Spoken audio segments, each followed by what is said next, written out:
Hello and welcome to the Whiskey Trials Festive Edition. So Andrew over at Prestige Liquids set us other whiskey tubers a challenge of doing 5 whiskies for Christmas. I accepted the challenge, of course, but a little bit of a surprise, guys. A little bit of surprise here. Here he is himself in the flesh. Andrew from Prestige Liquids. Oh yeah, mate. You had one job.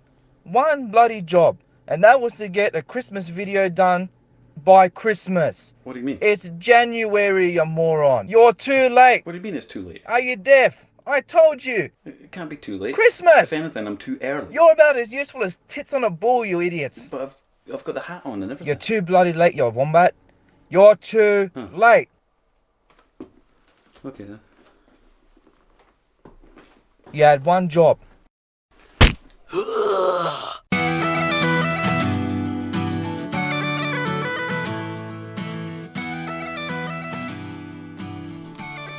Right, well, since we got rid of Andrew, the bloody ute driving, kangaroo punching bastard, let's get on with the video, shall we?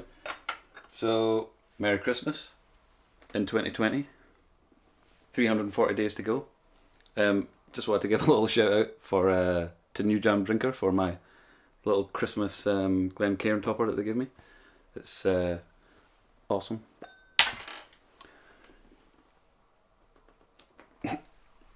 I'm kidding. It's awesome, guys. Actually, do you know what? It's one of the best ones. It fits the top of the glass so well, and it doesn't come off that easily. So anyway, cheers for that. Put that back. Brilliant. Right. So 5 whiskies for Christmas. So all the YouTubers have done their the whiskey tubers have done their little kind of thing, and what I've got my lineup here, and what I'd just kind of do is normally I'd take people through some kind of tasting. So I kind of thought, the way I would take potentially somebody that hasn't had much whiskies as well. I want to start them off on something maybe a bit lighter, and then get into the sort of heavy stuff. So without further ado, this is how I would start the perfect Christmas whiskey 5. Okay, so it's the start of the day. Everybody's starting to get into the swing of things. You've had your pigs and blankets and all that kind of stuff. I thought, first of all, I'd probably pull out something a little bit different. So this is a vintage bottle of Tomatin 10, and I think this is quite a good example of something that it's interesting. It gets a conversation going. It's light. It's still a really good whiskey, but the fact is that it's like a vintage one. So obviously you've got that cool talking point straight away. This is at 40%. I think this one was from the 80s. Because let's face it, the 80s was the best.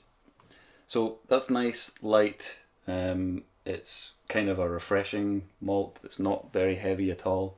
Down at your 40%, so nothing too huge there.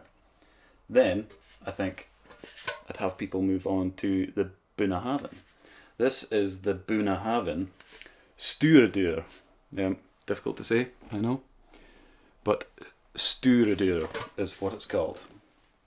Now the Bunnahabhain, it's really nice. I had one of these earlier just to refresh myself. It's got the quite nice honey notes and everything that Bunnahabhain's kind of known for.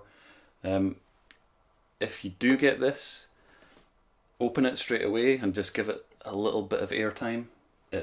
It kind of needs it. It's okay straight out of the bottle, but I definitely prefer it once it's had a little bit of time to breathe.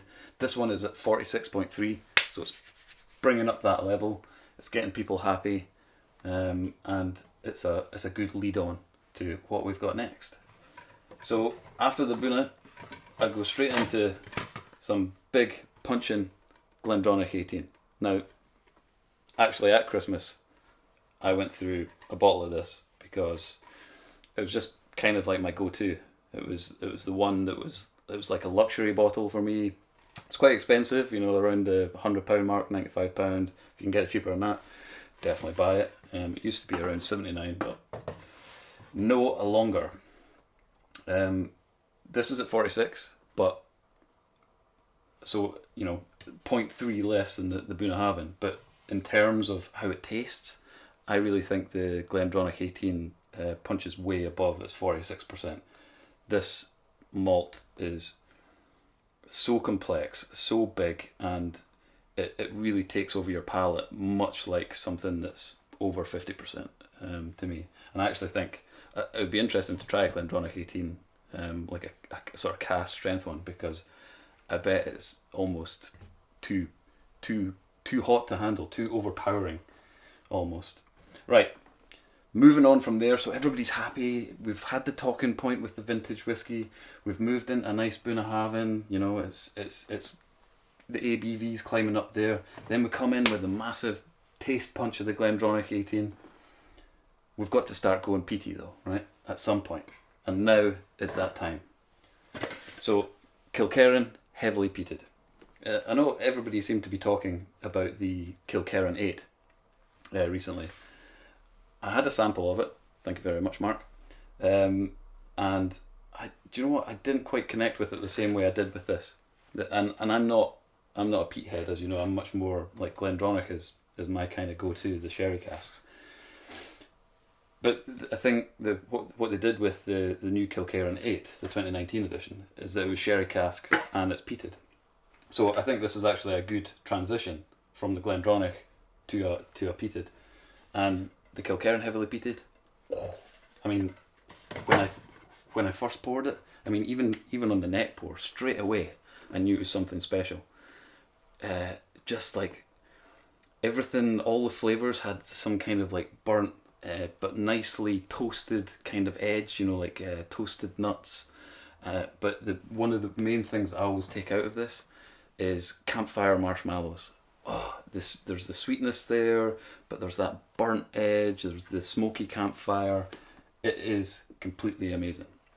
So at this stage, everybody's feeling it. Everybody's getting into the groove. We've gone through some nice light ones, and then getting a bit heavier with the Bunna, getting even heavier with the Glendronach taste wise. We've changed it up. It's still sweet. We're still getting burnt. We're getting burnt marshmallows and everything. And then I think we should be ready. We should be ready for this.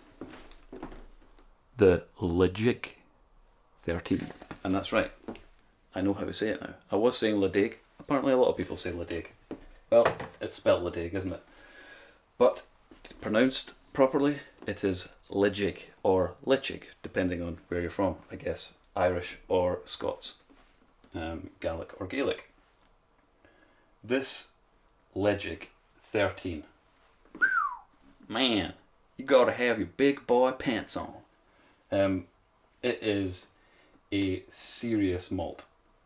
One of the takeaways that I got from this, I actually had one of these 2 nights ago because I wanted to finish the night. I'd had a couple of other things, Deanstons and whatnot, and I thought I want to finish the night with something big, strong, and it's got some peat, got some smoke, and that's what the Ledaig 13 does. It's a weird one though, and this is why I've left it to last. Definitely run through this and build up to the Ledaig, because what is weird about it is it has a real funk to it. It's a real dirty malt, I'd probably say. One of the takeaways is like smelly socks, like a dirty laundry kind of funk to it, which, you know, it sounds disgusting. Nobody wants to drink dirty socks. But actually it's quite interesting when it's mixed with all the other smells that come out of it. And it's a real interesting malt. Again, this is quite a big puncher. It's 59.2. So, and oh yeah, I forgot to mention the Kilkerran, actually 60.9, and it really doesn't taste it. It doesn't taste like that at all. It's quite a. I rarely have to put water in this. A couple of times I have, but yeah, the Ledaig might force you to put a bit of water in. It's kind of punchy, like I said. Big boy pants required, or big women pants required. No sexism at the Whiskey Chats, of course. So I've actually got the Glendronach 18. I've not really touched this since Christmas, so I thought I would reacquaint myself with it. Anyway, that was my 5 drams for Christmas. I hope you enjoyed it. If you did, go over and call Andrew a bastard on his channel, and that I wasn't too late, right? It's never too late, and better late than never, and in fact, I'm early.